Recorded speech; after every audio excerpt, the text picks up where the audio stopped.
के साथ। सर उस्मान कादिर सबसे बड़ा इसमें एक्यूज है, क्योंकि जब जब बाबर जो भी करता था हर काम में ये जो उस्मान कादिर था ये मुलव्वस था। सर जब मुझे इस्तिकाते हमल के लिए ये लोग लेकर गए तब उस्मान कादिर बीच में था।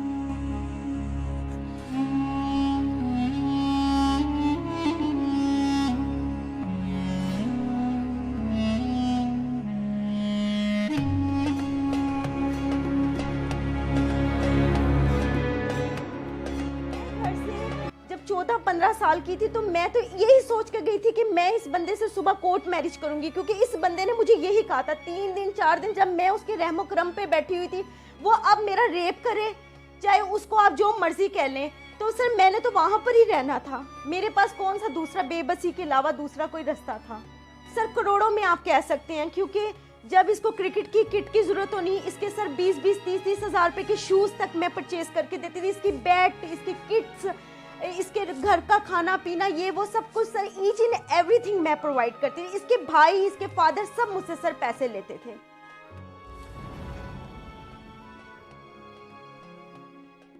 आपने मेडिकल करवाया था ये नवंबर 2020 का? सर वो तो जस्ट लैब थे, लेकिन मैंने पुलिस के पास जब गई थी उन्होंने तो मेरी बात भी नहीं सुनी, तो मेडिकल किसने मेरा करवाना था। 2 साल के बाद जब बाबर आजम ने आपसे ये कहा कि आप अपने घर जाइए, मैं आपसे शादी करूंगा, तो ये जो 2 साल का अरसा था जब आप अपने घर को, माँ बाप को, बहन भाइयों को छोड़कर इसके साथ आकर रहना शुरू किया था, आपका अपनी फैमिली के साथ राब्ता था तब? सर मेरी फैमिली के साथ मेरा राब्ता हुआ था। मैं 2 साल नहीं रही थी सर, मैं 2011 से घर से चली गई थी और 2016 तक मैं घर से बाहर रही हूँ, मतलब 6 साल तक मैं तकरीबन घर से बाहर रही हूँ। और जब मैंने अपनी फैमिली को 2015 में मैं कांटेक्ट में आ गई हुई थी, उनको मैं मतलब कांटेक्ट करती थी, क्योंकि उनको मैंने ये बताया था मेरी शादी हो चुकी हुई है, क्योंकि वो घर में रिलेटिव्स को बताते थे कि हमारी बेटी की शादी होगी हुई है, क्योंकि मेरे घर में सिर्फ हम खवातीन हैं, मेरा एक छोटा भाई है, मैं और मेरी मदर हैं, और मैं ऑब्वियसली माँ को भी इज्जत का था, तो सिर्फ इस बुनियाद पे मैं भी चुप करके बैठी हुई थी। कितनी रकम का तकाजा किया था आपसे बाबर आजम ने? सर रकम का तकाजा कोई नहीं किया था बाबर आजम ने। जब उसको पैसों के लिए, जब मैं उसके पास रहती थी, जो कमाती थी तो मैं उसी को देती थी। आप क्या काम करती थी? सर मेरा सैलून था शुरू से ही, मुझे बाय प्रोफेशनल, और वैसे भी मुझे मेरा एक पैशन है सैलून का, एज अ बीइंग ब्यूटिशियन मुझे वर्क करने का शौक था, तो मैंने उसी अपने पैशन को ही फैशन बनाया अपना, और उसी से सर माशाल्लाह मैं अभी तक सरवाइव कर रही हूँ अपने आप को। अब तक मजमूई तौर पर कितनी रकम आपने बाबर आजम को नकद दी या उसके ऊपर खर्च की?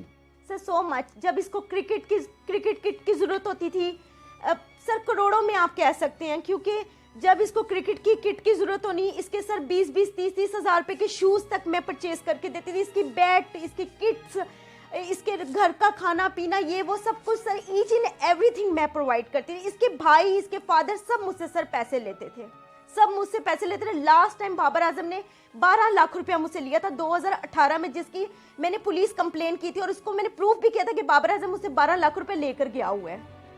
तो आप ये कहना चाहती हैं बाबर आजम आज प्रोफेशनली जो कुछ है वो सारा कुछ आपकी वजह से है? सर बाय प्रोफेशनली मैंने उसको सपोर्ट किया है, बाय प्रोफेशनली तो वो क्रिकेट खेल के भी अपने आप को स्ट्रॉन्ग करके बैठे हुए हैं।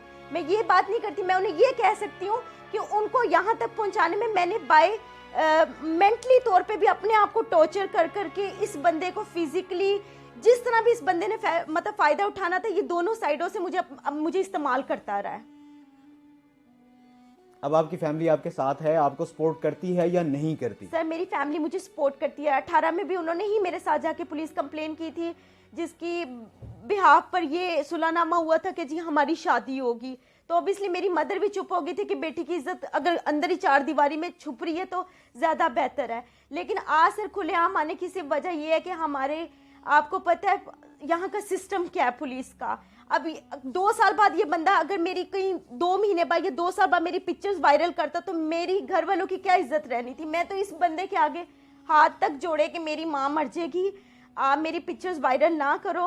मैं सर बड़ी तकलीफ में रही हूँ। अब ये बताइए, इस्लामी जमहूरिया पाकिस्तान में आपका जो इसके साथ ताल्लुक़ रहा, क्या आपको अंदाज़ा है कि आपके खिलाफ भी इस सिलसिले में कार्रवाई हो सकती है इस्लामी कवानीन के तहत? सर मैं आपको ये चीज़, आप लोग हर एक चीज़ को, इस चीज़ पे क्यों कॉन्सेप्ट को चेंज कर रहे हैं। मैं घर से जब 14-15 साल की थी तो मैं तो यही सोच कर गई थी कि मैं इस बंदे से सुबह कोर्ट मैरिज करूंगी, क्योंकि इस बंदे ने मुझे यही कहा था 3 दिन 4 दिन जब मैं उसके रहमो करम पे बैठी हुई थी, वो अब मेरा रेप करे, चाहे उसको आप जो मर्जी कह लें। तो सर मैंने तो वहां पर ही रहना था, मेरे पास कौन सा दूसरा, बेबसी के अलावा दूसरा कोई रास्ता था। आपका इसके साथ ताल्लुक कैसे बना बाबर आजम के साथ, सर शुरू ये- से बताइए। सर ये मेरा क्लास फेलो था, हम एक ही मोहल्ले में रहे थे, बचपन से दोस्त थे। और ये 7th स्टैंडर्ड से स्कूल से जब चला गया था तो मैं किसी वजूहात की वजह से वो इलाका जिसमें बाबर आजम के और हम एक ही मोहल्ले में रहते थे, मैं अपना मोहल्ला वहाँ से छोड़ के एक अलग सोसाइटी में शिफ्ट हो गई थी। 3 साल के बाद जब मैं सर मैट्रिक कर रही थी तो एक रैंडम मुलाकात हुई थी मेरी, 3 साल बाद अचानक रैंडम मुलाकात हुई, वहाँ से सर हमारे नंबर एक्सचेंज हुए थे। और नंबर एक्सचेंज करने के बाद हम लोगों की इस तरह लव हमारा स्टार्ट हुआ था, क्योंकि बाबर आजम ने ही मुझे प्रपोज किया था। आपने अभी ये बताया कि कुछ पाकिस्तान के क्रिकेटर्स हैं जी उनका सहारा लेकर बाबर आजम आपको अप्रोच करता रहा और वो भी आपको कंसोल करते रहे और आपका गुस्सा कम करने की कोशिश करते रहे। कौन कौन से क्रिकेटर्स थे जिनका सहारा लेकर अब तक तमाम मामला को टालते रहे बाबर आजम? सर 8 साल के सबसे बड़े आई विटनेस उस्मान कादिर, इमामुल हक और नवीद है। ये 3 क्रिकेटर्स जो हैं, he is a big I witness, जो शुरू से मुझे मेरी एक एक चीज को देखते थे कि बाबर आजम क्या क्या मेरे साथ कर रहा है।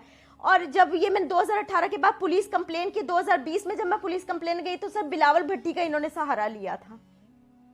तो क्या आप समझती हैं ये इमामुल हक और ये जो दूसरे साथ? सर उस्मान कादिर सबसे बड़ा इसमें एक्यूज है, क्योंकि जब जब बाबर जो भी करता था हर काम में ये जो उस्मान कादिर था ये मुलव्वस था। सर जब मुझे इस्तिकाते हमल के लिए ये लोग लेकर गए तब उस्मान कादिर बीच में था, तब भी सर इन्होंने मेरी बेबसी का फायदा उठाया था, तब भी इन्होंने मुझे यही ब्लैकमेल किया था, मुझे मारा था बाबर ने उस्मान के सामने, मुझे तब भी इन्होंने यही ब्लैकमेल किया था, या तो मैं वहां पे इसकी बात मान लूं या ये मुझे वहां से निकाल देगा घर से।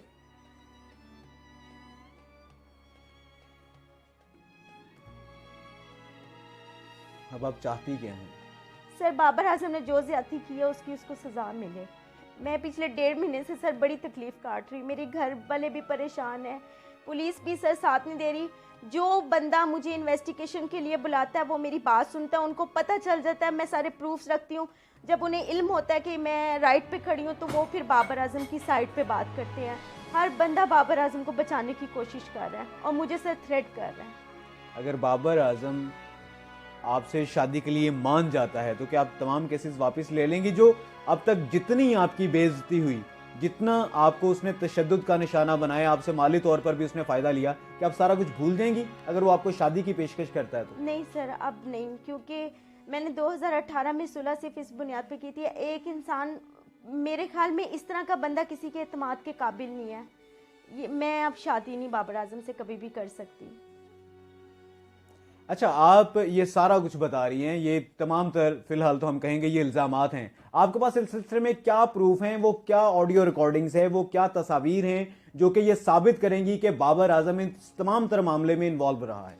सर जो लीगली तौर पे अगर कानूनी वे से देखा जाए, मेरे तमाम कॉल डाटास, ठीक है, बाबर आजम की मेरी चैट, बाबर आजम अपने ऑफिशियल नंबर से जो पीसीबी में रजिस्टर्ड था उन नंबरों से मुझे कॉल्स करते थे।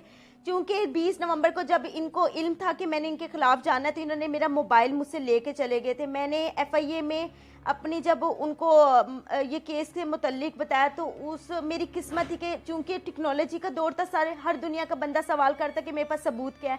तो अब मेरे पास बाबर आजम की तमाम रिकॉर्डिंग्स वो भी मेरे पास मौजूद है, जो आप सर सुन भी सकते हैं, इस वक्त मेरे पास मौजूद हैं। जो 20 नवंबर को भी हमारी प्रेस कॉन्फ्रेंस से पहले आर्ग्यूमेंट्स हुई, उनमें भी क्रिकेटर इन्वॉल्व थे। और ये आपको सर मैं कुछ यहाँ पे पेश कर सकती हूँ।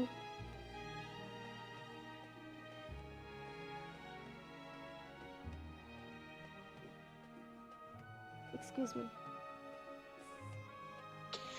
देखो मेरी बात सुनो, मैं अभी चुप हूँ ना, बोल नहीं रहा कुछ। इसका मतलब ये नहीं है कि तुम जो मुंह में आओ वो बोलती जाओ, ठीक है? कौन से मैसेज मैं तुम्हें नहीं भेज रहा हूँ, कौन से मैंने तुमने किसको दिखाने? क्या तुम्हारा दिमाग खराब हो रहा है? फजूल बोली जा रही हो यार, 2-3 दिन से देख रहा हूँ। जब दिल करता मुंह उठाकर शुरू हो जाती है तो मुझे जरूरत नहीं है डरने की, आई समझ?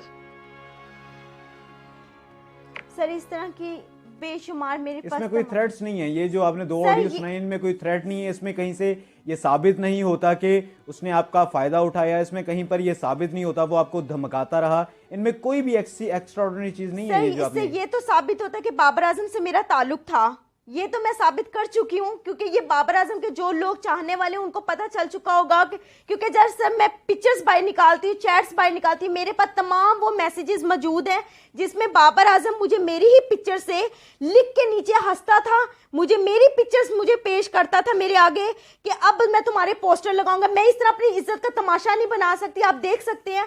तो बाबर आजम ये सब मेरे साथ करता रहा, ये तमाम चीजें मैंने एफआईए में भी दिया, अदालत में भी दिया, इन्हीं बुनियाद पे मैं बाबर आजम को मुजरिम भी करार दिलवाऊंगी।